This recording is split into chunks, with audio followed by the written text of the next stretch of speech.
L'histoire mondiale a été marquée par de nombreux meurtres cruels d'enfants, mais le cas d'Amelia Dyer est l'un des plus marquants. L'incroyable cynisme de ses crimes, ainsi que le nombre inimaginable de victimes, stupéfie même ceux qui, semble-t-il, ont tout vu dans ce monde. Nous décryptons l'histoire complexe des crimes du cannibale de Reading, dont l'affaire a bouleversé toute l'Angleterre. Amelia Elizabeth Dyer est née en 1836 à Pilmarsh, dans le sud-ouest de l'Angleterre. Contrairement à de nombreux tueurs en série, son enfance n'a pas été marquée par des événements tristes. Elle a grandi dans un environnement plutôt favorable, aimait la littérature et la poésie, s'intéressait à la science, et sa famille possédait sa propre entreprise et était assez riche. Cependant, un événement s'est produit dans la vie d'Amelia qui, comme l'ont déclaré plus tard les experts, a grandement affecté sa santé mentale. Lorsque la fille avait environ 12 ans, sa mère est tombée gravement malade et a perdu la tête, et la jeune d'ailleurs a dû assumer tous les tracas liés aux soins de son parent malade et regarder chaque jour son être cher devenir fou. Après la mort de sa mère, Amelia commença à s'éloigner de sa famille et quelques années plus tard, quitta le foyer familial pour épouser George Thomas, de 35 ans son aîné. Durant son mariage, Amelia décida de se trouver un métier et étudia pour devenir infirmière. Mais l'argent gagné par les deux époux ne suffisait toujours pas à assurer une vie luxueuse. Amelia élabora alors un nouveau plan pour s'enrichir. Lorsqu'elle était encore étudiante, elle rencontra une infirmière qui dirigeait son propre orphelinat. À cette époque en Angleterre, les fermes à bébés, comme on les appelait, étaient très populaires, car les mères célibataires, persécutées par la société pour leurs relations intimes hors mariage, décidaient souvent de donner leur nouveau-né à un orphelinat privé et de payer régulièrement son entretien. De cette façon, elles pouvaient éviter la honte et ne pas tomber sous la main punitive de la morale victorienne. L'une des propriétaires de ces établissements, Helen Dane, que Madame Dyer a rencontrée pendant ses études, lui a confié qu'elle avait réussi à créer une entreprise très rentable. Elle prenait en charge des bébés, recevait régulièrement un paiement pour eux, mais dépensait la plus petite partie de ses revenus pour leur entretien, et donc ses protégés mouraient très vite de faim, de soif ou de maladie, et elle profitait de la richesse désirée. L'histoire d'Hélène n'impressionna pas beaucoup Amelia, mais lorsque son mari mourut en 1869, elle eut besoin d'une source de revenus supplémentaires et elle décida d'ouvrir son propre refuge. À cette époque, les activités des fermes pour enfants étaient pratiquement incontrôlées. Les mères qui confiaient leurs enfants aux propriétaires des refuges ne leur rendaient presque jamais visite, et si elles souhaitaient les rencontrer, mais découvraient leur décès dans des circonstances obscures, elles craignaient de porter plainte, car leur secret serait alors devenu public. De plus, la mortalité infantile au XIXe siècle était relativement courante, et les médecins légistes, qui examinaient les corps des enfants morts dans les refuges, écrivaient souvent qu'ils étaient faibles de naissance ou morts par manque de lait maternel. Cette situation donnait aux propriétaires peu scrupuleux de ces institutions une totale liberté d'action. Pour que les bébés se comportent plus calmement et tranquillement, les nounous mélangeaient régulièrement de l'alcool et de l'opium dans leurs biberons, et les plus agités étaient affamés, voire tués. Au début, Amelia dirigeait le refuge consciencieusement. Elle s'était forgé une bonne réputation et s'était même remariée pour donner l'image d'une famille noble.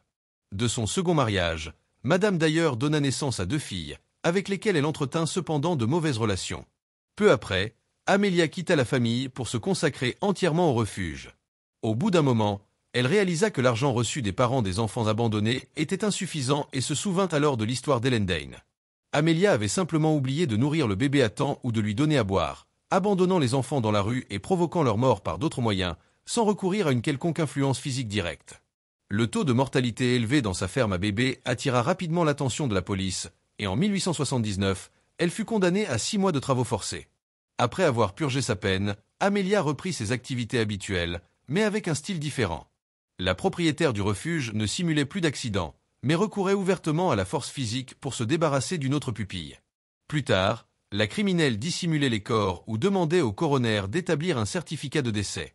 Selon Colin Bay, conservateur du musée de la police de la vallée de la Tamise, qui abrite une exposition consacrée à ces crimes, la plupart des enfants laissés à sa charge ont été tués en quelques jours, voire quelques heures. Angela Buckley, auteur du livre Amelia Dyer et les meurtres à la ferme des enfants, a affirmé que les parents de ces victimes ne soupçonnaient pas qu'elle envisageait de tuer leurs enfants. Ils croyaient envoyer leur enfant dans une famille heureuse, a-t-elle expliqué. En fait, au cours des années suivantes, Madame Dyer a attiré à plusieurs reprises l'attention des forces de l'ordre. Elle savait feindre des troubles mentaux et à chaque fois elle était envoyée en traitement dans une clinique psychiatrique au lieu de la prison, d'où elle partait bientôt et retournait à ses affaires sanglantes. Un peu plus tard, Amelia renoua contact avec l'une de ses filles, Polly, déjà mariée à cette époque, et selon certains témoins, commença à l'impliquer dans les activités du refuge. Ainsi, selon l'enquête, Polly aurait aidé sa mère à se débarrasser des corps des bébés assassinés. À cette époque, l'institution de Madame Dyer, qui soit dit en passant, utilisait divers pseudonymes, dont celui de son premier mari, gagnait une popularité incroyable dans la banlieue londonienne. Cette femme a littéralement baigné dans l'argent sanglant.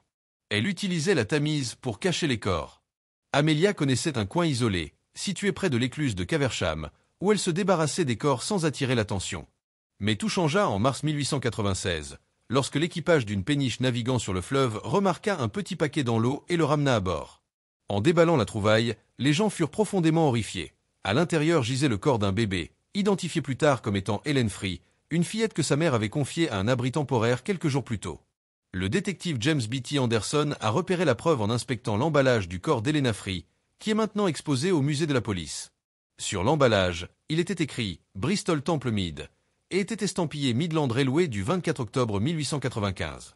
Plus important encore, il a déchiffré le nom et l'adresse déroutant de Madame Thomas, 26, Wigot Road, Caversham, le nom et l'ancienne adresse de la femme de Dyer.